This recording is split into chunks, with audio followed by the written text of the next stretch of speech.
सियासी गलियारों में चर्चा उफान पर है कि यूपी बीजेपी संगठन और मंत्रिमंडल में बड़ा फेरबदल हो सकता है।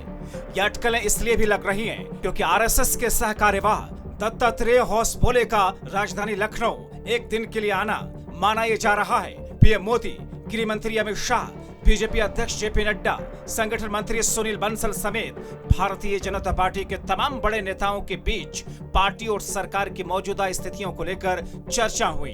तो ऐसे में सवाल ये है कि आनन फानन ये मंथन क्यों हुआ?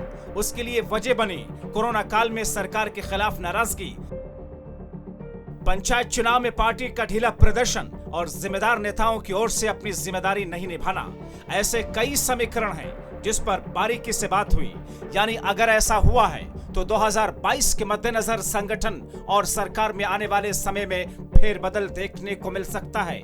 यूपी मंत्रिमंडल और भारतीय जनता पार्टी के संगठन में फेरबदल की अटकलों के केंद्र में नौकरशाह से रातों रात विधान परिषद में सदस्य बनाए गए अरविंद शर्मा हैं। वो पीएम मोदी के करीबी अधिकारी रहे, राजनीतिक चोला पहनने के पहले दिन से चर्चा में हैं। उनको लेकर कभी उप मुख्यमंत्री पद की शपथ जल्द ही दिलाने की चर्चा थी, तो कभी कैबिनेट में महत्वपूर्ण विभाग दिए जाने की बात हमेशा आती रही। मुख्यमंत्री योगी आदित्यनाथ से लंबी मुलाकात से अब एक बार फिर उन्हें अहम दायित्व सौंपे जाने की चर्चाएं गर्म है। कोरोना महामारी और पंचायत चुनाव के बाद से अन्य कई अटकलों को भी पंख लगने लगे। बीजेपी के प्रदेश अध्यक्ष को बदले जाने की अटकलों से राजधानी का सियासी माहौल गर्म है।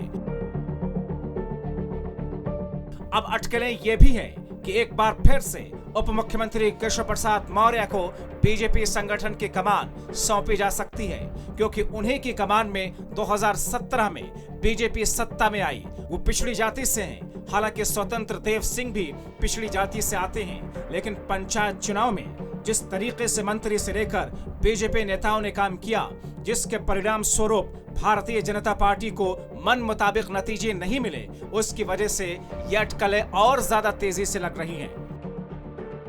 कहा तो यहां तक जा रहा है कि यूपी में हाल में हुए पंचायती चुनाव में जिन बीजेपी विधायकों ने अपने निर्वाचन क्षेत्रों में खराब प्रदर्शन किया, वो साल 2022 के विधानसभा चुनाव में अपना टिकट खो सकते हैं। पार्टी सूत्रों के मुताबिक बीजेपी नेतृत्व पंचायत चुनाव में पार्टी की हार को विधायकों के खराब प्रदर्शन का नतीजा मान रहा है।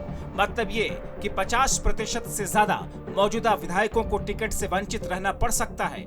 बीजेपी ने पहली बार 3050 जिला पंचायत वार्ड सदस्य सीटों के लिए उम्मीदवारों की सूची घोषित की थी। इसका दावा है कि उसने 900 से ज्यादा सीटें जीती हैं, जिसका अर्थ है कि बीजेपी को 2000 से ज्यादा सीटों का नुकसान हुआ।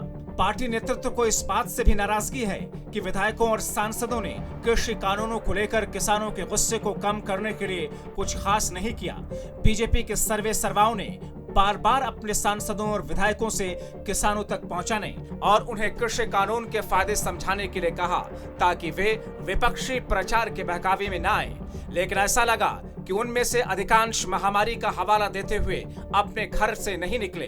अगर ऐसा हुआ तो कह सकते हैं 2022 में अपनी जीत पक्की करने के लिए अपनी रणनीति बनानी शुरू कर दी है। अब उनकी रणनीति में जो फिट बैठेगा, उनकी जिम्मेदारी में बढ़ोतरी होगी, और जो नहीं, उन पर गाज गिरना तय है।